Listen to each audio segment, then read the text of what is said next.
Hello friends, good evening. कैसे हैं आप सब? आशा है कि आप लोग ठीक होंगे। हम लोग हिंदी व्याकरण के बारे में पढ़ाई शुरू किए हैं और इसके लिए हम लोग शुरू कर दिए हैं व्याकरण के वर्ण विचार में हम लोग आए हैं। और वर्ण विचार में जो है स्वर के बारे में हम बात कर रहे हैं। स्वरों की मात्रा होती है 11। अ से लेकर के औ तक जो है लगातार जो अक्षर आते हैं वो स्वर हैं। व्यंजन में जो है क से लेकर म तक जो है वो स्पर्श व्यंजन है। और इसके अलावा जो है अंतस्थ व्यंजन आता है य, र, ल और व। इसके अलावा आता है उष्म व्यंजन। उष्म व्यंजन में आते हैं 4: श, बड़ा श, मूर्धन्य श, छोटा स और ह। ये 4 हैं। टोटल मिलाकर के 33 होते हैं व्यंजन। अब आती है बारी अयोगवाह की। अयोगवाह में होते हैं 3। अयोगवाह का मतलब ये होता है कि जो अ के योग से जो वर्णन करता है उसे ही कहते हैं अयोगवाह। इसमें और व्यंजन में थोड़ा सा अंतर है। यह न तो स्वर है और न ही व्यंजन है, और ये अ की सहायता से ही अपने अर्थ को पूरा करता है, इसलिए इसे अयोगवाह कहते हैं। ठीक है, हम लोग अब आगे पढ़ेंगे इनके बारे में। उच्चारण काल के आधार पे जो है ये वर्ण जो है उनके बारे में पढ़ेंगे। उच्चारण काल के आधार पर ह्रस्व स्वर, दीर्घ स्वर और प्लुत स्वर, ये 3 प्रकार के होते हैं।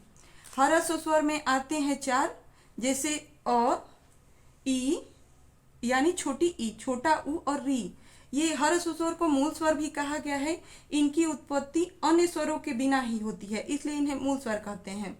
ये 4 होते हैं। और दीर्घ स्वर जो होते हैं ये 7 होते हैं। इनमें जो है ह्रस्व स्वर और दीर्घ स्वर में जो है ह्रस्व स्वर के उच्चारण में थोड़ा सा समय लगता है, जबकि दीर्घ स्वर के उच्चारण में ह्रस्व स्वर से 2 गुना समय लगता है।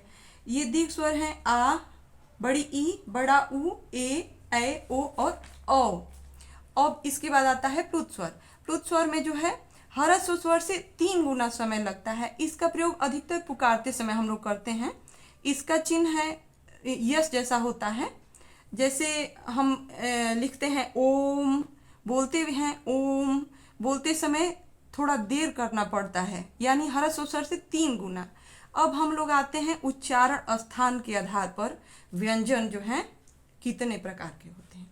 उच्चारण स्थान के आधार पर जो है व्यंजन 33 प्रकार के हुए। अब हम उच्चारण स्थान के आधार पे वर्णों के भेद पढ़ेंगे।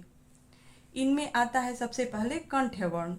लघु सिद्धांत कौमुदी जो संस्कृत की भाषा की किताब है उसमें कुछ सूत्र दिए गए हैं, शायद वो आपके लिए हेल्पफुल हो। उसमें बोला गया है अकुह विसर्जनीय नाम कंठ, अकुह विसर्जनीय नाम कंठ। यानी इसका मतलब ये हुआ कि अ जो है आ है, विसर्ग और क वर्ग, ये जो है ना ये सभी आपके कंठ वर्ण हैं। इसके बाद आता है तालव्य वर्ण। तालव्य वर्ण में आते हैं ये भी सूत्र है इचु यशा नाम तालु। इचु यशा नाम तालु का मतलब हुआ ई यानी छोटी ई और बड़ी ई साथ में है। इचु यशा नाम तालु यानी आपका ई हो गया, बड़ी ई हो गया इसमें।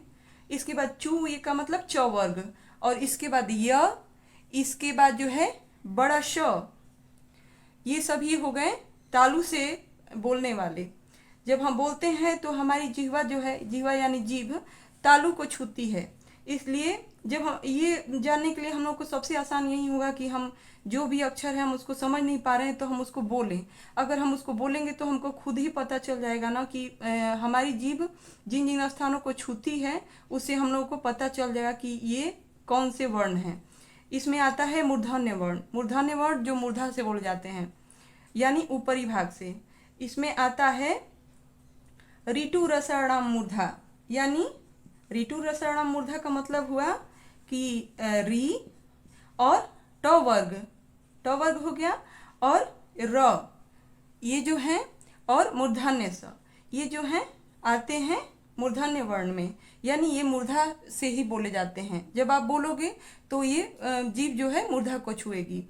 तो इसलिए हम आपको ये बता रहे हैं दंत्य वर्ण के बारे में। दंत्य वर्ण जो है ऋतु रसाणाम मूर्धा, बोला है। लघु सिद्धांत कौमुदी में एक जो बुक है उसमें बहुत आसानी से ये बताया गया है। इसके बाद हम आते हैं दंत्य वर्ण में। दंत्य वर्ण में जो है एक आता है री, जो आपने देखा होगा। इसके बाद त वर्ग, इसके बाद जो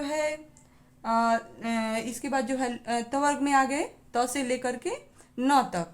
इसके बाद जो है ल है और इसके बाद जो है छोटा सा है, ठीक है। और इसके बाद हम लोग करेंगे ओष्ठ्य वर्ण के बारे में। ओष्ठ्य वर्ण वो होते हैं जिनको बोलते समय हमारे ओठ एक दूसरे से चिपकते हों, तो हम बोल करके देख भी सकते हैं। इसमें आते हैं छोटा ऊ, बड़ा ऊ, प वर्ग यानी प से लेकर के म तक, ओके। इसके बाद आएगा प से लेकर के म तक हो गया। ये हो गया हम लोगों का उच्चारण स्थान के आधार पे वर्णों का विभाजन जो हो गया, ये हो गया आपका आज का। कल की क्लास में हम लोग जो बार बार परीक्षा में आजकल संधि विच्छेद आ रहे हैं उनके बारे में हम लोग पढ़ेंगे। आपको अगर ये वीडियो अगर आपको थोड़ा सा भी ये हेल्पफुल हो और इसमें कुछ और प्रोग्रेस चाहते हैं तो इसके लिए थोड़ा कमेंट करें समय निकाल करके। और आज के लिए बस इतना ही, धन्यवाद।